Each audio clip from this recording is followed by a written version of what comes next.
Hola everyone. So we are finally here. We are where the whole idea began for me to go to Nicaragua, was to do this placement that I applied for through a program or a scholarship called the Millennium Award of Excellence. It's a scholarship that I got 2 years in a row, and within that scholarship you could apply for a grant.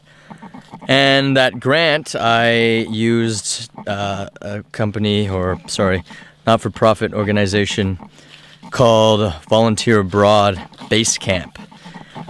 Through that, I applied to do something that no one has actually done as far as volunteers go, and that is come to a little place out of Bluefields, Nicaragua, to a place called the Greenfields Reserve. The whole point of me right now to be here is I am helping this older man who runs this facility, kind of like a national forest, national park, but it isn't getting funding from the government. So I am here to help them maintain trails and help them cut rice. I'm going to be spending 3 weeks on this natural reserve. The extent of our food is pretty much everything that's non-perishable. Macaroni noodles, beans, rice, oatmeal, coffee, Peter Pan chunky peanut butter, jam, and soda crackers. Greenfields is the only private reserve in the Atlantic coast. Is a protected zone. We protect vida silvestre. Animals and plants, they are really in danger. And that's a private reserve of 250 hectares, more or less. Now there are about 40 private reserves in Nicaragua. Yeah, that's more or less the boundary. Yeah, that's a protection against fire. Ronda Rompefuego. And detail you can see here, that's the same protection against fire. That's a GPS map. Brown is dry, you can walk without problems, and green is swamp, pantano. So we sometimes have to go, but you don't go when it's not necessary. It's deep here, you can sink. It's a little bit dangerous in rainy season. That's why all the paths out to the Ronda, we have to go out, where we have to go, are like this. So the numbers here are mark points, waypoints, GPS waypoints. There's nobody, no house, nothing here inside. So all these are GPS points. And the red are paths, small paths, about 35 kilometers, so you can go anywhere. And what is important in the reserva, here we are in the entrance. It's a zona de vivir. Here you can live, yeah, because animals, jaguar for instance, deers, monkeys, they are not afraid. They know. In the last 20 years we work on these paths, and when they go a little bit inside they are safe. We don't go in. So please, everybody has to respect this. We walk on the paths and we don't go away. So animals, for instance, when jaguar, when he has a baby, it's a big female. When she has a baby, hey, she would not like us to come near. So you stay in the path, you hear it, but yeah, no problem. Yeah, and here are a lot of channels, that's beautiful too. This is original, and then many of them are artificials, about 3-4 kilometers. There are channels like this, 1 meter broad and 1 foot deep. A lot of work too, you have to clean it.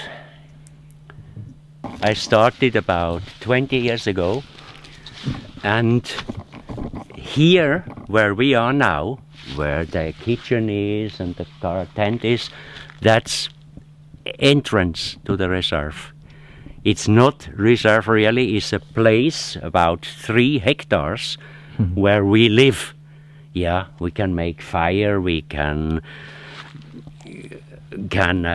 cut the grass and things like this. Yeah, when I arrived here, there was nothing here. It was completely destroyed because in '88 there was a big hurricane here, the Joan, that destroyed everything. So you had no tree left, all was on the floor, and you couldn't enter because it was swamp. You could not go out of the cayuco without sinking in the mud. So we started slowly, well, first alone and later with workers, to organize, to cut the grass, for instance, to carry it to the swamp. That's why the swamp is dry now. You can step out of the panga without problems. But that was many years. Well, and then build a house to live. So you've been here for, you've been pretty much 20 years. You've been living here on this reserve for 20 years. Yeah, it was very tough at the beginning. Because there was nothing. There was nothing at all. Entonces, the beginning is quite tough. And you saw the map. We had no idea where we are. There was no map. You couldn't go in the forest. It was fallen trees, and so many years we spent to orient. I put old shirts on the trees to orient more or less and to see where I am. Beautiful tent, my my bedroom that I'll be sleeping in for the next 3 weeks. Let's go have a look. Deodorant, hammock tent, Gore-Tex pants, bug jacket. Always gotta have a Swiss Army knife. Headlamp, 6-liter bag for water. First aid kit, some vodka. This is fuel. I mean, you can use it for fuel, to fuel fire, or I can use it to pass the long evenings. I just had my first meal. Pretty much the way it's gonna go is you have to have everything done by about 5 o'clock, meaning you should be bathed, you should be fed, everything should be clean as far as the dishes go by hand before the mosquitoes come out. You said you kind of wanted this reserve to be for the burnouts. Explain to me what you mean by the burnouts and what this kind of idea. Look,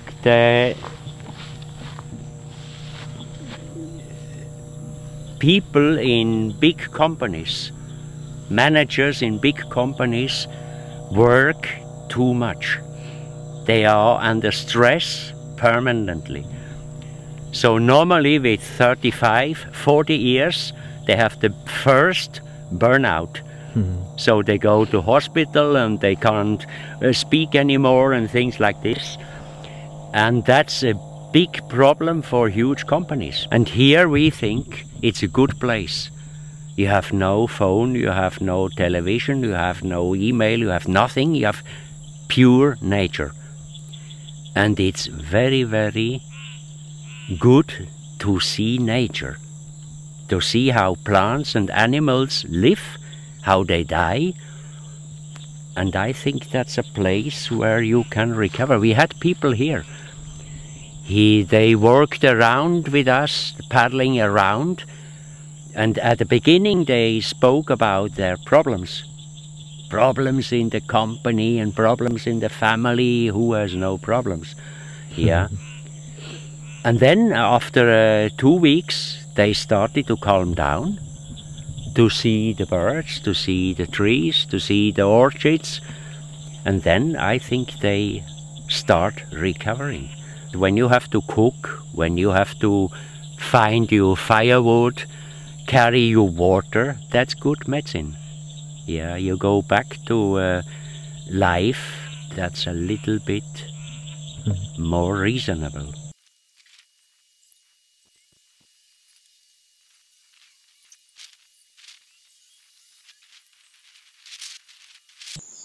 It's 5:30 in the morning, and I found a quati. Some kind of animal. I don't know what kind. They look like hell.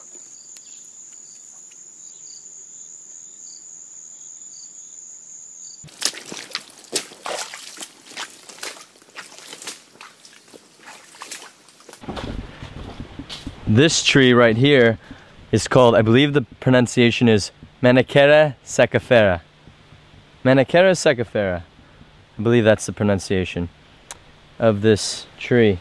This is a really cool tree, actually. It's really popular because a lot of the people, or this tree is known for its leaves to make roofs, to make rooftops. And these leaves actually last approximately 10 years from when you take it off and you build your house and you put these leaves on for your roof. 10 years. Sun's going down. It's time for some tea. So we're gonna go pick some tea leaves over here. This one is called Anicio. But we're not gonna eat that one today, or drink that one today. I wanna make lemongrass tea. It is 18 minutes after 6 p.m. and I'm already tucked away in my little net bed, as you can maybe see, maybe not. I've already been bitten 1,000 trillion billion times, and I'm probably not even exaggerating. Actually, I am, because that's a lot of numbers. But pretty much when it gets dark, people go to sleep. It's a big field and jungle out there. Literally, it's a jungle out there, and that's when crazy things come out. And as much as I want to see jaguars and snakes and spiders the size of my face, I don't. Before I do anything, I'm gonna have this. What is this? Benadryl. Oh, you can't see that. It's pretty much no-name Benadryl. I'm going to have a sip. Oh. 1, 2 for good luck. And what that's going to do is hopefully ease the itch on my feet from those crazy, fiery, ridiculous ants that are no bigger than the hair on my pinky toe, but their bites are fierce. Sorry. One more thing I didn't think of is after I finish this entire half liter of lemongrass tea, I'm gonna have to get out of my comfortable surroundings and go pee outside. That's crazy. What if I step on a cobra? All for lemongrass tea? Is the juice worth the squeeze?